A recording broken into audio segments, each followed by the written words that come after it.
Hello, my name is Virgil, and today I want to talk about Josiah Bancroft's Senlin Ascends.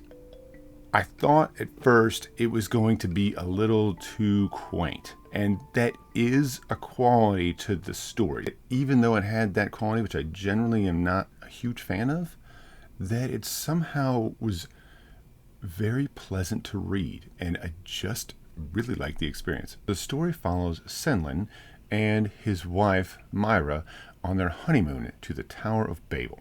Senlin is a school teacher in kind of a smaller town, and Myra and him have had sort of like a very quick marriage. And as they're getting closer to the tower, Senlin is reading from this book that's sort of like a beginner's guide, or I can't remember what it's called, but it's this sort of like guide to the Tower of Babel, and it's very much like a travel book, but you can also tell that it's very ill-informed. And there's a sense with Senlin and Myra that maybe their relationship isn't great at the beginning. Like, you're not really sure about this marriage that they have. It seems like it's on shaky ground already, which I think I appreciated later. There's all these warnings in this guide that Senlin reads about being careful and keeping someone that you know very close to you. And as a result, Myra wears a very brightly colored red hat, so she can easily be spotted.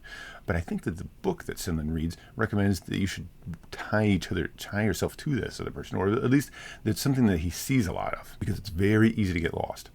And unfortunately, very soon after they get to Babel, outside in the streets, sort of below the tower, Senlin and Myra get separated. There's some time there where Senlin is trying to look for her and can't find her, and ultimately he decides he's going to go and ascend to the tower, to the floor where they had originally planned to go, hoping that she makes it there too.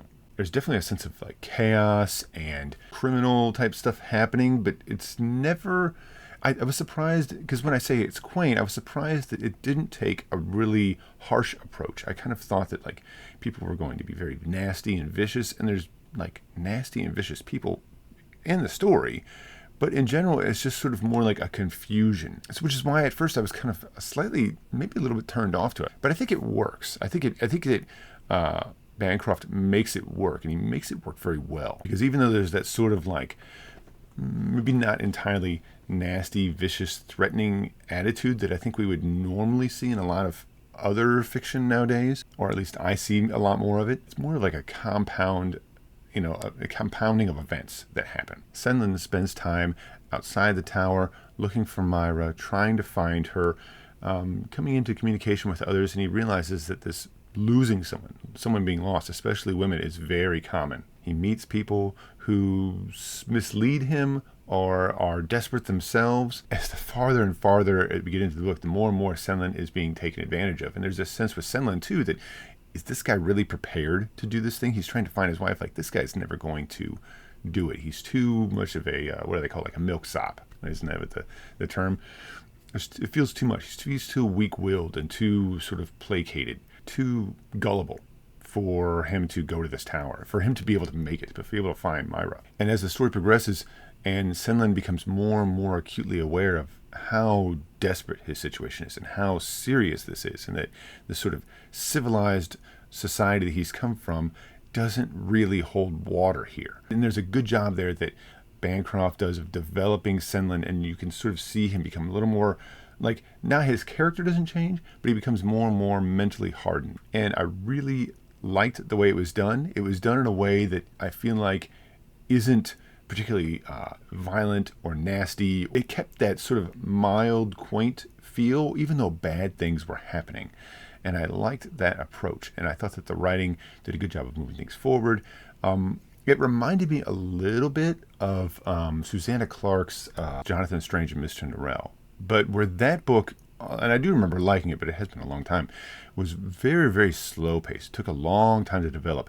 This book did not. This book moved much faster, and I think it got through, and I think that's much to its benefit, because I feel like one of the problems with Strange and Norrell is that the pacing is so metered that you can almost like lose steam as a reader if you're not particularly captured by the writing or the environment.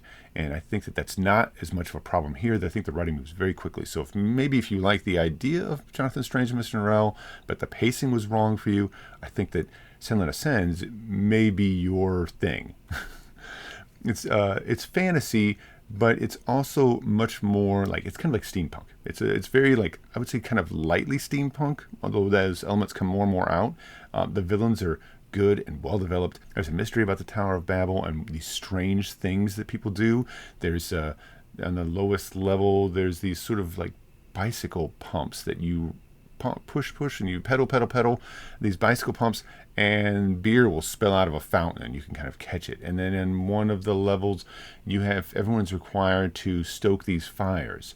And it's sort of like slowly, as Senlin ascends in the novel, you learn more and more about what's going on here, why they're doing these things. I really enjoyed it. It was a really good. It has a feeling, like I said, of Susanna Clarke's Jonathan Strange and Mr. Norrell, and it also has a feeling of like naval books, like I guess you could say like Master Commander, or like or like Horatio Hornblower.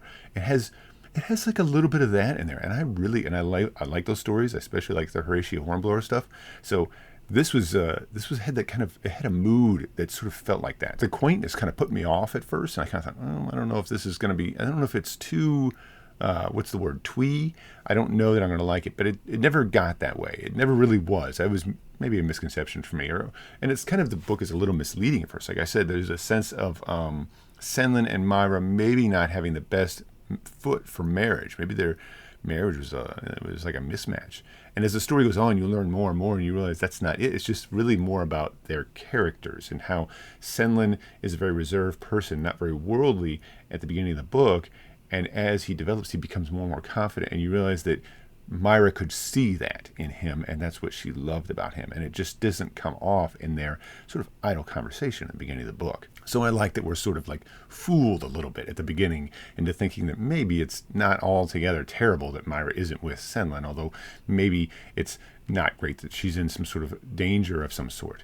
I like the way that the tower is developed as this sort of impossibly tall structure that nobody really knows how many levels there are. And there's also the sense of like, you go in and you don't really know what to expect. Like, this tower is like an entity to itself in a sense. Like, things happen in the tower, and most people don't make it out because they can't get out. They get sort of like emotionally kind of like in a rut, and kind of end up in trouble, or looking for somebody. Somebody, they lose someone, so they're lost. And I really like the way that those thoughts were developed to make this tower sort of a thing of envy and interest, but also very dangerous because of the sort of preying on people that residents of the tower do to people who are new. And it's great to see Senlin go there as sort of this gullible person with his wife, lose his wife, and then seeking her out, and then ultimately like kind of rise above his reservations and his gullibility to become a lot more realistic and a lot more decisive. And it really ends on a good adventure-y note. So there's a bit of like, I would almost say like a little taste of like high adventure type stuff going on in there, but sort of grounded in a little more realism.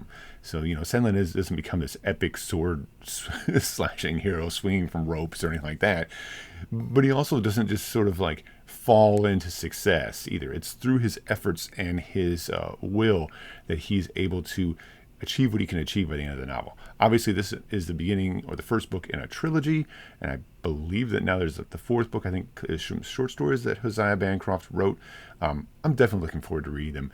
This is just a short review of that book, just sort of like talking about how I read this book and really liked it, didn't expect it. I recommend it, especially if you like fantasy, and if you're looking for something that's fantasy that's a little different, something that's not run-of-the-mill, something that does something a little different. I think that the writing kind of brings it up a little bit. I think that the writing is good, well-paced, and fun. And especially if you like steampunk stories, I think that this could be a really great fit.